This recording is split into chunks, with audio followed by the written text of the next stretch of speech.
হয়ে দাঁড়িয়েছে, বিশেষ করে সরকারকে কিন্তু বাংলাদেশের রাজপথ থেকে আন্তর্জাতিক সংবাদ মাধ্যমের শিরোনাম সবখানেই এখন এক নাম। তরুণ আন্দোলনের প্রভাবশালী নেতা শরীফ ওসমান হাদির হত্যাকাণ্ড দেশজুড়ে বাড়িয়েছে উত্তেজনা। এটিকে বাংলাদেশের গণতন্ত্রের পথে এক কঠিন পরীক্ষা হিসেবে দেখছে আন্তর্জাতিক সংবাদ মাধ্যমগুলো। সন্ত্রাসী হামলায় গুলিবিদ্ধ হওয়ার পর বিদেশে চিকিৎসাধীন অবস্থায় মারা যান 2024-এর গণ আন্দোলনের এক পরিচিত মুখ শরীফ ওসমান হাদি। ব্রিটিশ সংবাদ মাধ্যম বিবিসির তথ্য মতে ছাত্র আন্দোলন ভিত্তিক সংগঠন ইনকিলাব মঞ্চের শীর্ষ নেতা ছিলেন হাদি। সেই সঙ্গে প্রতিবেশী দেশ ভারতের কড়া সমালোচক হিসেবেও পরিচিত তিনি।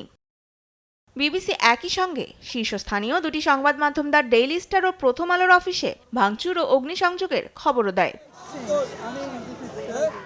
এদিকে হাদির মৃত্যুকে একটি পরিকল্পিত হত্যা চেষ্টা বলছে ভারতীয় সংবাদ মাধ্যম এনডিটিভি। হত্যাকাণ্ডের মাধ্যমে আসন্ন নির্বাচন বানচালের চেষ্টা করা হচ্ছে বলে অন্তর্বর্তী সরকারের আশঙ্কা ও প্রতিবেদনে তুলে ধরেন তারা। আল জাজিরা, সিঙ্গাপুর ভিত্তিক গণমাধ্যম সিএনএ সহ আরও কয়েকটি গণমাধ্যম জুলাই যোদ্ধা হাদির মৃত্যুর খবর গুরুত্ব সহকারে প্রকাশ করেছে। বাংলাদেশের সাম্প্রতিক রাজনৈতিক ইতিহাসও নতুন করে আলোচনায় এসেছে বিশ্ব গণমাধ্যমে। হাদির উপর হামলার ঘটনাটি এমন এক সময়ে ঘটেছে যখন বাংলাদেশ 2024 সালের গণ অভ্যুত্থানের পর জাতীয় নির্বাচনের তারিখ ঘোষণা করেছে।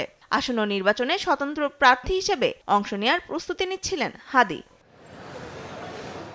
তনিমা ইসলাম, নিউজ ডেস্ক, দেশ টিভি।